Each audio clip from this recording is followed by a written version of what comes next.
اللهم صل على سيدنا ومولانا محمد وبارك وسلم صلاة وسلام عليك يا رسول الله صلى الله تعالى عليه وسلم. أعوذ بالله من الشيطان الرجيم. بسم الله الرحمن الرحيم. وقالوا مهما تأتنا به من آية لتسحرنا بها فما نحن لك بمؤمنين فأرسلنا عليهم الطوفان والجراد والقمل والضفادع والدم آيات مفصلات فاستكبروا وكانوا قوما مجرمين. اور بولے تم کیسی بھی نشانی لے کر ہمارے پاس آؤ کہ ہم پر اس سے جادو کرو، ہم کسی طرح تم پر ایمان لانے والے نہیں. تو بھیجا ہم نے ان پر طوفان اور ٹڈی اور گن یعنی جوئیں اور مینڈک اور خون جدا جدا نشانیاں، تو انہوں نے تکبر کیا اور وہ مجرم قوم تھی. حضرت موسیٰ علیہ السلام نے فرعون اور اس کی قوم کو نشانیاں دکھائی، معجزات دکھائے، لیکن باوجود اس کے کہ وہ حضرت موسیٰ علیہ السلام اور اللہ تعالیٰ پر ایمان لاتے، انہوں نے کہا حضرت موسیٰ علیہ السلام سے کہ آپ ہمارے پاس کیسی نشانی کیوں نہ لے کر آئے. حضرت موسیٰ علیہ السلام ان کے پاس جیسا کہ بیان ہوا عصا شریف کا معجزہ لے کے آئے تھے اور ید بیضا کا معجزہ لے کے آئے تھے اور طرح طرح کی نشانیاں ان کے پاس لے کے آئے. تو انہوں نے یہ کہا کہ ہم ان نشانیوں کو نہیں مانتے اور یہ سب جادو ہے. حضرت موسیٰ علیہ السلام سے انہوں نے یہ کہا کہ یہ جادو ہے. فما نحن لک بمؤمنین، اور ہٹ ڈرمی والا انہوں نے کلام کیا، کہنے لگے ہم تم پر ایمان لانے والے ہیں ہی نہیں. یعنی اللہ تعالیٰ نے ان کے دلوں پر مہر لگا دی تھی کفر کی، گمراہیت کی، بدعقیدگی کی، کہ وہ اب کسی بھی طرح ایمان لانے والے نہیں تھے. تو اللہ تبارک و تعالیٰ نے 6 طریقے کا عذاب ان پر نازل فرمایا، 6 طریقے کی پکڑ ان سے فرمائی. لیکن اللہ تعالیٰ کا کرم، بالائے کرم، اس کا فضل دیکھیے کہ اللہ تبارک و تعالیٰ نے 6 مہلتیں ان کو عطا فرمائی. پہلا جب عذاب آیا انہوں نے رویا، گڑگڑایا، اللہ تعالیٰ سے حضرت موسیٰ علیہ السلام سے معافی چاہی، اللہ نے معاف کر دیا. پھر دوسرا عذاب آیا، یہی سلسلہ رہا، تیسرا، چوتھا، 6 عذاب ان پر آئے، 6 نشانیاں ان پر آئی. لیکن جب عذاب آتا تو ڈر جاتے تھے، ایمان لاتے تھے، جیسے عذاب ٹل جاتا تھا پھر وہی نافرمانی کرتے تھے. تو اللہ تعالیٰ نے ان کو مہلت دی، مواخذہ ان سے فرمایا، پکڑ نہیں فرمائی، اور آخر کار ان کا انجام کار یہ ہوا کہ وہ سب ہلاک ہو گئے.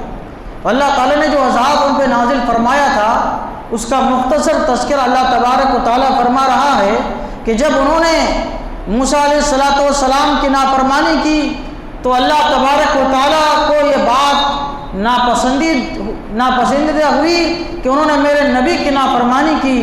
اور ایک روایت میں آتا ہے کہ حضرت موسیٰ علیہ السلام نے ان کے خلاف دعا فرمائی تو اللہ تعالیٰ نے پکڑ فرمائی. فارسلنا علیہم الطوفان، تو اللہ تعالیٰ فرماتا ہے ہم نے ان پر طوفان بھیجا.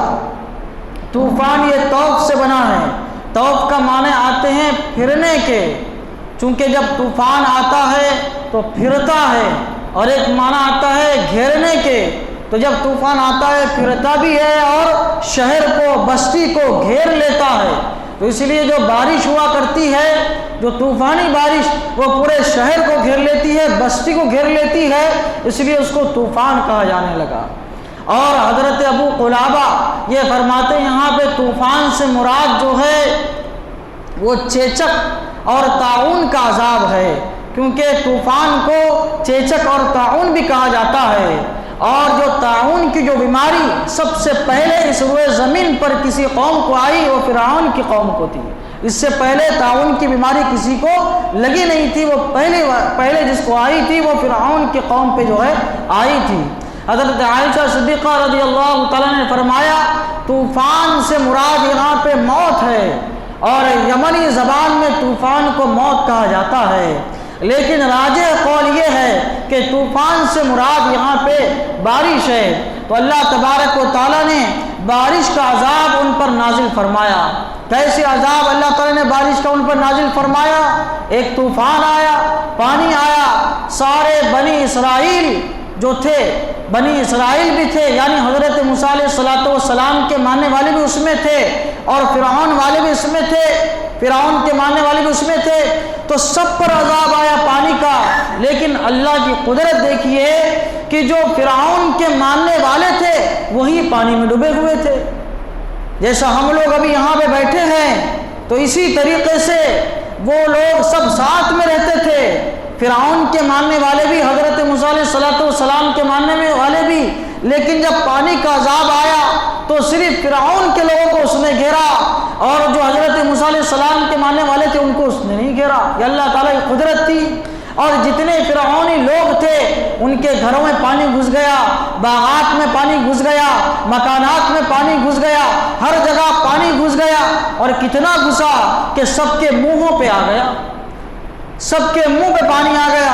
اب آپ یہ کہیں گے کہ سب کے منہ پہ جب پانی آیا تو بعض لوگ پست قد ہوتے ہیں، بعض لوگ دراز قد ہوتے ہیں، تو پھر یہ کیسا پانی آیا طوفان کا؟ بعض لوگوں کو مر جانا چاہیے تھا۔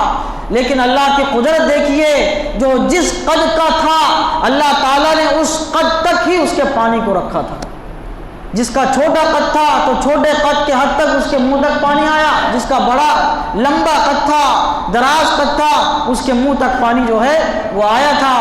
اور ایک ہفتے کے دن سے شروع ہوا یہ عذاب، اور آئندہ ہفتے تک یہ عذاب جاری رہا۔ جو بیٹھتا تھا وہ مر جاتا تھا، جس کو نیند آتی تھی اونگ آ کے وہ گر جاتا تھا، مر جاتا تھا، جو لوگ کھڑے رہے وہی بچ گئے تھے۔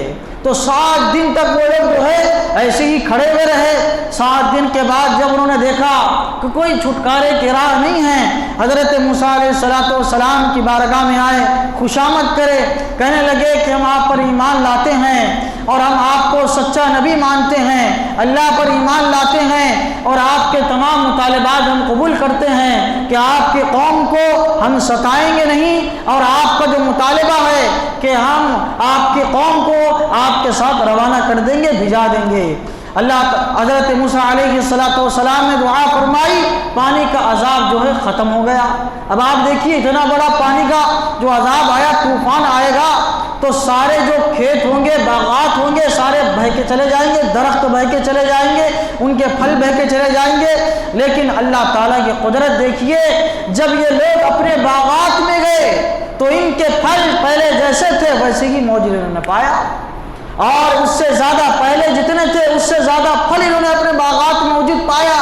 جب انہوں نے یہ دیکھا یہ طوفان ہے، یہ طوفان کے آنے کے بعد ہمارے باغات کے جو پھل تھے، جو غلہ تھا، اس میں اور زیادہ اضافہ ہو گیا، نافرمانی پہ اتر آئے، کہنے لگے ارے یہ عذاب نہیں تھا، یہ تو اللہ تعالیٰ کی طرف سے رحمت تھی، یہ پانی جو ہے رحمت والا پانی تھا، یہ آیا اور اس کے آنے کے بعد جو ہے ہمارے باغات کے جو پھل ہے، ہمارا جو غلہ ہے وہ دگنا ہو گیا، یہ عذاب نہیں تھا، یہ اللہ تعالیٰ کی طرف سے رحمت تھی۔ کہنے لگے اے موسیٰ ہم تجھ پر ایمان نہیں لاتے، یہ کوئی معجزہ نہیں تھا، یہ اللہ تعالیٰ کی پکڑ نہیں تھی، یہ اس کی گرفت نہیں تھی، یہ تو ہمارے لیے رحمت والی چیز تھی۔ پھر چند مہینے یا 1 سال اور اس سے زیادہ کا عرصہ انہوں نے گزارا، اللہ تبارک تعالیٰ نے ان کو مہلت دی، پھر اللہ تبارک و تعالیٰ نے ان پر دوسرا عذاب، ٹڈی کا عذاب جو ہے نازل فرمایا، ٹڈی کیڑا جو ہوتا ہے اس کا عذاب نازل فرمایا۔ انشاءاللہ اس کی تفصیل کل کے درس میں بیان ہوگی۔ اللہ تعالیٰ کی بارگاہ میں دعا ہے قرآن شریف سیکھنے سمجھنے اور اس کے مطابق ہم سب کو عمل کرنے کی توفیق عطا فرمائیں۔ اشہد ان لا الہ الا اللہ واشہد ان محمدا عبدہ ورسولہ وصلی اللہ تعالی علی سیدنا محمد وعلی آلہ وصحبہ برحمتک یا ارحم۔